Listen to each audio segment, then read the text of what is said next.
네, 코인스쿨 시간입니다. 오늘 코인스쿨 시간에는요, 비트필승님께서 골든크로스와 데드크로스에 대해서 설명해 주실 겁니다. 오늘 강의로 많은 정보 얻어가셨으면 좋겠습니다. 비트필승님 모셔볼게요. 네, 반갑습니다. 오늘 이제 차트적인 기술적인 배울 점과 거기에 더불어서 이제 여러분들이 이제 비트 동향을 왜 봐야 되는지, 그리고 어떠한 이제 우리가 앞으로 여러분들 뉴스를 많이 보시면서, 경제 뉴스를 보시면서 앞으로 눈여겨볼 만한 섹터 부분까지도 같이 설명드려 보도록 해보겠습니다. 일단 뭐냐면 비트코인의 동향을 봐야 되는 이유를 설명드려보고자 합니다. 특히 우리나라 대한민국 사람들은 알트코인의 투자가 거의 뭐 80% 이상이라고 봐도 무관할 정도인데, 그만큼 우리나라 사람들은 특히 남자들은 공격적인 매매를 좋아합니다. 그만큼 변동성이 크고 비트코인처럼 하루에 이제 등락폭이 보여봐야 1% 뭐 3% 내지보다도 하루에 급등락 뭐 20% 10%를 바라보다 보니까 알트들을 들고 있는데, 나는 비트코인 들고 있지 않습니다. 근데 비트코인의 사람들이 왜 이렇게 비트코인의 도미넌스라든가 비트코인이 가격이 지지선 라인대 이걸 왜 봐야 되나요? 라는, 혹은 이런 생각조차도 안 하시는 분들이 꽤나 있을 텐데, 우리가 일단 봐야 되는 이유는 일단 특히 암호화폐 시장, 아까도 말씀드렸지만 가치주 그리고 실적주로 크게 나뉜다라고 한다면 거의 대다수가 어떻게 했다? 가치주가 아니라 이제 가치주에 가깝다. 실적이 아닌 미래 가치성이다. 그 말은 즉슨 뭐냐? 비트코인에 대해서 신뢰도가 저조하다, 혹은 수요도가 급감한다? 그러면 어떻게 될까요? 비트코인, 대장격인 비트코인 자체가 매물대가 저조해지는데, 신뢰가 떨어져서 가격 변동이 급락하는데 알트들이 반등을 줄까요? 물론 세력에 의해서 올라갈 수 있는 종목들도 꽤나 가끔은 있을 수 있겠지만 대다수는 없다, 안정적인 종목들은 없다라는 겁니다. 여러분들이 이제 주식 같은 경우에 코스피 지수를 본다. 삼성 주가가 5%, 뭐 10% 빠진다라고 가정을 해보면 코스피 지수가 올라가나요? 거의 대다수가 빠져버립니다. 왜? 그 중에서도 가장 큰 거래대금을 차지하고 있고 가장 큰 시총이다 보니까, 그 말은 즉슨 비트코인이 떨어지면은 암호화폐 전체 시장이 빠지고 올라가는 지표의 역할을 한다. 거기다 더불어서 비트코인의 도미넌스를 살펴보면, 도미넌스가 올라가는 게 좋은가요? 내려가는 게 좋은가요? 시기적절하게 잘 활용을 해야 됩니다. 무조건 올라간다라서 좋은 것도 나쁜 것도 아니다. 도미넌스라고 한다면 일단 뭐냐면 암호화폐 전체 시장에 비트코인의 거래대금 차지하는 비중을 나타내는 것인데, 특히 하락 중에서 횡보장일 때 비트코인 도미넌스가 많이 올라갔는데 이거 나쁜 건가요? 제가 바라보는 관점에서 어떠냐면, 도미넌스가 올라간다는 건 좋다. 지금 하락하다가 횡보장, 지금 가격 방어를 어느 정도 시장 자체가 횡보를 해주고 있다는 거예요. 왜? 방어를 해주고 있으니까. 그 시점에서 비트코인의 도미넌스가 빠져버리면 오히려 안 좋은 것이다 라고 설명드릴 수가 있겠고, 거기다 더불어서 오히려 상승장에서 횡보장을 보이는 구간에서 비트코인의 도미넌스가 떨어진다 라고 한다면 그것은 오히려 이제 알트들에 대한 수급이 몰리는 현상, 알트들에 대해서 이제 개발성이나 미래가치성이 높아서 수요도가 급증하는 현상이라고 해서 오히려 그때는 빠지는 것이 좋게 본다. 물론 이제 과대 낙폭은 좋지는 않겠지만 이렇게 설명드릴 수가 있겠고, 그 다음에서 이제 제가 눈여겨봐야 될 부분이 뭐냐면 지금 근무 환경의 변화입니다. 지금 코로나 팬데믹 사태가 일어나고 나서 지금 꽤나 시간이 흘렀죠. 그만큼 지금 이제 뭐 방역을 거의 마무리하고 이제 경제가 이제 풀리고 있는데, 지금 이제 여러분들이 이제 재택근무를 하고 계시는 분들도 있을 거고, 재택근무를 했다가 이제 출퇴근을 다시 진행하시는 분들도 있을 텐데, 지금 우리 암호화폐랑 이거랑 무슨 연관이 있는지 한번 짚어보시길 바라겠습니다. 일단 대표적으로 지금 큰 대기업들에서, 우리나라뿐만 아니라 외국 기업들에서도 지금 이제 재택근무를 계속 진행을 해야 되냐, 아니면 다시 원상복귀를 해야 되냐라고 고민을 많이 하고 있는데, 대표적인 미국 기업으로는 이제 테슬라, 그리고 애플에서 가장 대립 관계를 보인다라고 설명드릴 수 있겠습니다. 테슬라는 아시다시피 제조업이 껴 있습니다. 제조. 그리고 나서 애플 같은 경우에는 대표적인 이제 IT 기업이죠. IT 기업이다 보니까 사실 재택근무해도 상관이 없어요. 근데 이제 재택근무할 때 기준점은 사람의 성향에 따라서도 이제 긍정적으로 혹은 단점으로 보시는 분, 부정적으로 보시는 분들도 있을 거고, 거기 더불어서 이제 기업의 성향에 따라서 다르겠는데, 테슬라 같은 경우에서는 지금 이런 분기점인 상황에서 일론 머스크는 지금 당장 다 출근을 다시 시작을 해라 라고 지금 언변을 펼쳤습니다. 지금 근데 그러다가 왜 이유를 살펴보니까 일단 제조업이 껴있다. 그리고 지금은 당장 차가 잘 팔리고 있죠. 여러분들 지금 차를 구입해 보시려고 하는 분들이라면 아시겠지만 지금 차가 내가 계약을 맺고 나서도 6개월 혹은 1년 이상도 기다리시는 분들도 있습니다. 차에 따라 다르지만 그만큼 지금 차가 수요도가 엄청나게 급증하고 있어요. 근데 이제는 경제 자체가 어느 정도 작년에 비해서 이제 돈이 풀렸던 작년의 구조에 비해서는 어느 정도 이제 하락, 경제 침체가 조금 지금에 비해서 보일 거라고 예측하기 때문에 언젠가 이제 차에 대한 수요도가 급감할 것이다.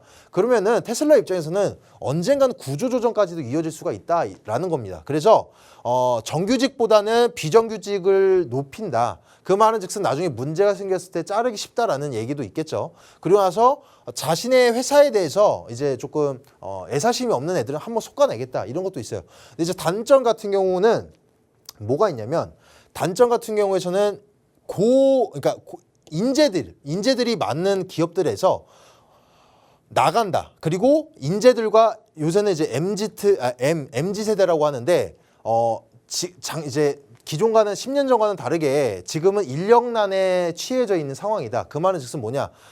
인재들이나 고기술력을 갖고 있는 인재들이나 MZ 세대 같은 경우에서는 이제 사회에 공헌하기보다는 자신의 워라밸을 추구하는 세대이기 때문에 회사에서 약간 강압적으로 진행한다? 그러면은 어떻게 돼? 나는 이 회사 말고 다른 회사를 가겠다라고 취할 수 있을 거고 10년 전만 하더라도 어땠냐? 회사들에서는 너 아니면 구성원들에 대해서 이 사람들이 아니더라도 너 아니면 다른 사람 채용하면 돼. 이런 시대에서 이제 바뀌었다. 흐름이 바뀌고 있다는 거예요. 근데 이제 고인력이 넘어간다. 그러면 어떻게 되냐?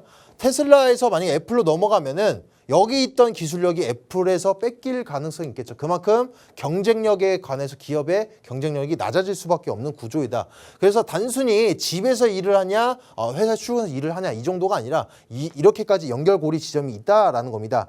그래서 테슬라 같은 경우에서는 지금 강력하게 내비치면서 강력하게 내비치는 이유 중에 하나도 제조업 기술자, 그러니까 생산직자들이 많다 보니까 그 중에서도 이제 뭐 엔지니어들은 집에 가서 일을 할 수 있겠죠. 근데 이제 비교가 된다는 거. 그 말은 즉슨 이제 사기 저하까지도 일어날 수 있다라는 점이 있겠고 또 기업의 장점 그리고 근로자의 장점이 있겠는데 기업 그리고 근로자의 장점을 한번 장점과 단점 따져 보겠습니다. 자, 근로자, 기업 입장에서는 뭐가 있을까요? 일단 근로자 입장에서는 출퇴근 시간이 단축이 된다. 저도 예전에 이제 서울로 서초구에 출근하면 하루에 출퇴근만 3시간 이상을 했었는데 그 말은 즉슨 그만큼 3시간 안에 운동을 할 수도 있고 뭐 데이트를 할 수도 있겠고 혹은 이제 내가 육아를 진행하는 이제 가장이라고 한다면 육아까지 힘을 쓸 수 있다. 그 말은 즉슨 뭐냐? 사회적으로도 지금 저출산, 특히 우리나라 저출산인데 사회적으로도 이제 공헌할 수 있는 이제 부수적인 부분들이 올라간다. 기업 입장에서도 어떠한 부분이냐? 정말 큰 건데 이제 지금 현재 많이 일어나는 게 거점 오피스 그리고 거점 오피스와 워케이션은 워크와 베케이션, 그러니까 일과 휴가를 따로 분리하는 세대가 아니라 같이 접목을 시키겠다. 그러니까 복지 개념으로 회사에서 언제는 너 이 프로젝트 할 때 제주도 가서 비행기 티켓 끊어주고 이제 숙박 시설까지 이용하면서 일과 휴가를 같이 접목시키는 워케이션도 있겠고 거기다 더불어서 우리 암호화폐 같은 경우에 메타버스까지도 연결이 지어지고 있습니다. 거점 오피스를 생각해 본다라고 한다면 기업의 입장에서 어떤 게 있냐? 자, 지금 서울에서 이 비싼 임대료를 내면서 많은 사람들 출퇴근시키는 것이 아니라 각 지방에 자그마한 거점 오피스를 설립을 하면은 이제 기업 입장에서는 이제 임대료를 줄일 수가 있다. 거기 더불어서 하다못해 이제 식대라든가 이런 부분도 줄일 수가 있겠고 거기다 더불어서 이제 기업 입장에서는 지방에 있는 인재들도 취업을 시킬 수가 있다. 자신의 회사로 끌어들여 올 수가 있다. 만약에 지금 거제도에 거주하고 있는 인물이라고 한다면 서울까지 출퇴근이 너무 힘들잖아요. 그리고 그 사람 입장에서 거제도에 또 이제 거주하는 입장이라고 한다면 아무리 내가 가고 싶은 회사고 마음에 드는 회사라고 하고 이바지할 수 있는 회사라고 하더라도 멀면은 못 다닌단 말이에요. 근데 이제 거점 오피스를 설립한다던가 혹은 워케이션 혹은 메타버스를 이용하면 충분히 출근시켜서 회사에서도 이바지할 수 있다. 그런데 이제 단점도 있습니다. 단점은 기업 입장에서는 기존의 관례를 벗어나서 이렇게 눈에 보여지는 성과밖에 볼 수가 없다. 그러니까 어떻게 일을 하는지 믿을 수가 없어요. 특히 이제 월급 루팡이라고도 하는데 월급 루팡인 사람들은 사실 메타버스나 거점 오피스 혹은 재택근무를 진행하면은 이 사람이 일을 열심히 하는지 알 수가 없다. 지금은 사회에서 우리가 일을 하는데 일을 조금 못하더라도 사회생활 좀 잘하는 사람들이라고 한다면 조금 더 각광받는 시대지만 나중에는 이제 성과의 기준점이 더 높아질 수 있겠다. 성과를 중요시 여기는 시대에 도래할 수 있다. 그리고 나서 지금 메타버스로 이용해서 출퇴근도 진행을 하고 있는데 메타버스라고 한다면 그 안에서 이제 실질적인 지금은 아직은 이제 커뮤니티적인 부분밖에 안 되겠지만 그 안에서는 메타버스로 특히 우리나라 카카오톡에서도 진행을 하려다가 지금 현재는 보류 중인데 그 이유로서는 재택근무에 비교해서 메타버스는 이제 어느 정도 관리 감독이 들어갈 것이다. 그래서 이제 개인 인권의 침해가 된다라고 해서 아직은 미뤄지고 있습니다. 아직은 보편화되기는 아직은 멀었지만 앞으로 미래의 가치성을 봤을 때는 점차 이 생태계 구조가 커질 수 있다. 왜냐면 지금 이 인프라를 구축하기 위해서는 엄청난 자금과 시간이 들어갔어요. 기업 입장에서 지금도 잘 먹고 잘 사고 있는데 매출 잘 나고 있는데 굳이 진행할 필요가 없었는데 왜 지금 도래했냐? 코로나 팬데믹으로 인해서 어쩔 수 없이 시간과 돈을 들여서 인프라를 구축해냈어요. 이 시대에서 잘 사용을 하다가 갑자기 없애버리자니 돈이 아까울 수밖에 없다 이겁니다. 그래서 앞으로 눈여겨봐야 될 부분이다라고 설명드려봤고 차트적인 관점을 설명 들어보도록 해보겠습니다. 자, 골든크로스, 데드크로스 많이 들어보셨을 겁니다. 정말 쉽게 이용할 수도 있으면서 혹은 페이크성으로도 이용할 수가 있겠는데 부수적인 지표라고 생각하시면 되겠습니다. 자, 골든크로스 같은 경우에는 이제 차트에서 주가를 예측하는 기술적인 분석상의 한 지표이다. 보조지표로 생각하시면 됩니다. 보조로서 사용할 수 있는 지표다. 그리고 단기적 이동평균선 그리고 중장기적 이동평균선이 아래에서 위에 자 중장기에서 단기적 이평선 올라가는 이 부분을 이제 골든크로스라고 할 수가 있겠습니다. 그리고 이 골든크로스에서도 단기 골든크로스가 있겠고 중기 골든크로스가 있겠고 그리고 장기 골든크로스가 있겠는데 단순하게 여러분들 보시는 이동평균선 지표를 보시면 돼요. 5일선에서 20일 이평선을 뚫는다? 그러면 이제 단기 골든크로스고 20일 이평선이 60 이평선 넘어선다? 그러면 이제 중기 골든크로스고 장기 골든크로스 같은 경우에는 이제 60일 이평선과 100일 이평선이 넘어서는 모습이 이제 장기 골든크로스다. 딱 100일이 아니고 뭐 121선일 수도 있겠고 131선도 있겠고 여러분들이 보시는 이제 보조지표에 따라 조금씩 다르게 활용하시면 되겠는데 이 골든크로스가 강세장의 신호이긴 하지만 어떻다? 무조건적이진 않다. 반드시 그렇지는 않다라는 점 꼭 유의하시길 바라겠습니다. 그리고 데드크로스에 대해서 설명을 들어본다면 차트에서 주가를 예측할 수 있는 기술적인 분석상의 한 지표이다. 이것도 마찬가지예요. 반대로 얘는 단기적 이평선이 중장기 이동평균선을 뚫고 하락하는 모습을 나타내는 것이다. 단기적 이평선이 이 중장기적 이평선을 뚫고 하락하는 이 형태 모습을 차트를 보시면 말씀을 드릴 수가 있겠고 또 정배열 형태로 움직이는 이동평균선들이 반대의 개념인 역배열 상태에 진입하기 위한 초기 신호다. 그러니까 하락의 신호라 생각하시면 되겠는데 이것 또한 주가가 무조건적으로 하락하는 신호로 여기시면 안 된다라는 점을 꼭 유의하시길 바라겠습니다. 그래서 제가 또 오늘 이어서 말씀드릴 것은 이 박스권 여러분들 이제 저항대 그리고 지지대 라인 안에서 놀아나는 것을 이제 박스권이라고 많이 알고 계실 겁니다. 근데 특히 지금 같은 장이 그래요. 특히 비트코인 자체가 많이 그런데 이 안에서 이 등락폭을 이용을 하면은 충분히 남들에 비해서 리스크성을 줄일 수가 있겠고 또 더불어서 수익률을 극대화할 수가 있다. 이제 개념에 대해서 설명을 들어본다면 방향성의 기준이 되기도 합니다. 시장의 방향성. 예를 들어 비트코인을 박스권 형태에서 접목시켜서 내 시장의 흐름을 읽을 수도 있다.